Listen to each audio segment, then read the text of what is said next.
Most people get a little bit of success, man. They are able to pay their bills. They're able to buy a car. They're able to live in a decent house. They're able to compete with their high school buddies or their circle of friends, and they're doing okay in that circle of friends. And that's where they stay. And they stay there until they die. And I want you to think about that. That's how people get in ruts. And the only difference between a rut and a grave is the depth of the hole. The degree of which you are rewarded is directly proportional to the degree of hard work that you put in. If you just do what you want right now all the time, one of the problems with that is you're going to get yourself in trouble. And everyone knows that. This is why 2-year-olds can't really live on their own, because they're whim predicated with no thought whatsoever for the iterating consequences of that into the future. Because people are self-conscious and can see the future, we have to bind our actions in the present in relationship to our future selves. You have to act now so you don't hurt you tomorrow and you next week and you next month and you in a year and 5 years and 10 years. And that's actually a community of potential selves that extends across time. You sacrifice the whims of the moment, so that's delayed gratification and maybe a definition of maturity. You sacrifice that because it's a better medium to long-term contract or covenant with yourself, but at the same time, that applies to everyone else, because there's no difference between me serving who I'm going to be when I'm 75 and me serving other people. That ethos unites. I'm gonna tell you what people don't want to tell you. Why you stop is because you're lazy. You don't mind getting bad grades in school. It doesn't bother you enough to be mediocre, to be average, to sit around and watch people do great things. You don't mind it. You don't care enough about yourself. When that mind gets relaxed, man, you are it's supposed to be hard, man. It's supposed to be grimy. It's supposed to be gritty. It's supposed to be horrible. It's supposed to be really ugly. I'm supposed to be battered. I'm supposed to be bruised. I'm supposed to be beaten. Your mind has to touch hardship. It's how you start to create the calloused mind. This is how I'm going to grow. I guarantee you, when you do it, nobody can do it like you do it. The problem is you don't hardly do it. You love sleep too much. You love that alcohol too much. You love that substance too much. You love that vice too much. There's something that you love more than yourself, than your dreams, than your goals. Easy never pays well. So if you're thinking that it's just going to be a walk in the park, you're dead fucking wrong. You have to give it every fucking bit of effort and energy you have to pull it off. And you have to work harder than everyone else. Work while they sleep, learn while they party, save while they spend, and live like they dream. In any case, people do waste a lot of time, and they also act counterproductively a lot of the time. Regardless, we do make progress, and we can thrive under the difficult conditions that make up our lives, and we can resist the malevolence that entices us. That's within our power, and we don't know the limits to that. And we also know that it's better to,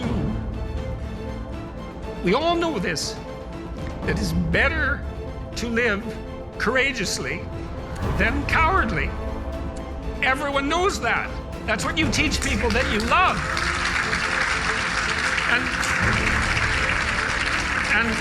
And we know that it's better to live truthfully than in deceit. And you can tell that too, because that's also what you tell people that you love. And we know that you should pick up your damn responsibility and move forward.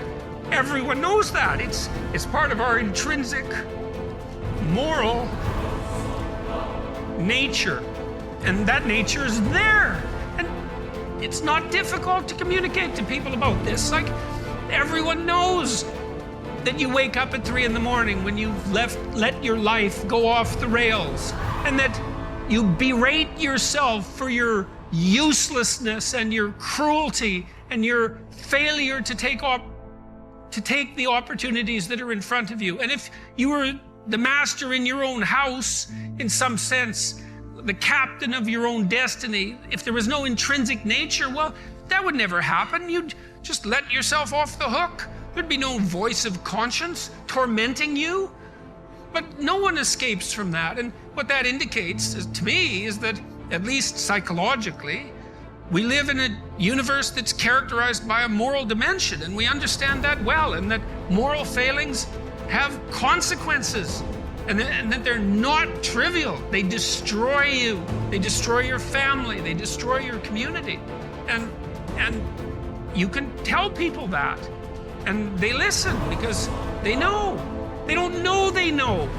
That's the thing, and maybe that's the thing about being an intellectual. You have the opportunity to articulate ideas that other people know, they embody, but they can't articulate.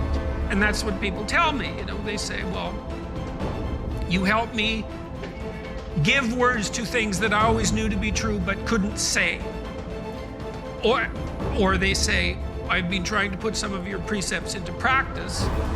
Responsibility being a main one, vision another, honesty, I suppose, bringing up the pack and saying, this is the fun part of doing all of this. Fun is a weak word. That it's the remarkable part of doing all this. I mean, I have people tell me constantly wherever I go, it's so delightful that, they were in a pretty dark place, and they tell me why. And there's plenty of dark places in the world, and they decided, well, maybe they were gonna develop a bit of a vision and take a bit more responsibility and start telling the truth and putting some effort into something. And they come up and they say, wow, you can't believe how much better things are. First say to yourself what you would be, and then do what you have to do. If you aren't happy with who you are, you first need to identify who it is that you desire to be. Without determining the destination you're trying to get to, you're probably not going to arrive there. The next step after you figure out who you want to be in your life is to take the necessary steps towards this goal. After all, putting a tack in a map on the wall is a great first step towards going on a journey. But that's only the first step. In order to achieve the good life that you want to live, you will need to exercise your will and do what you have to do to make your dream a reality. Now I will explain how you can recognize that you are not wise. The wise man is full of joy, cheerful and calm, undisturbed. He lives on equal terms with the gods. Now examine yourself. If you are never sad, if no hope disturbs your mind with anticipation of the future, if by day and night the condition of your spirit is even and unvarying, alert and happy with itself, then you have reached the high point of human good. The greatest obstacle is probably when meditation comes out of a sense of lack or neediness. So you feel you are deprived of something, be it money or a relationship or a living situation, and you feel there's a great lack in your life and you desperately want this to change. And so you perhaps use manifestation in a way that is not likely to work when, for example, you use affirmations such as I want a better job, I want a job with a good income and a life situation in a nice place, and I want this and I want that.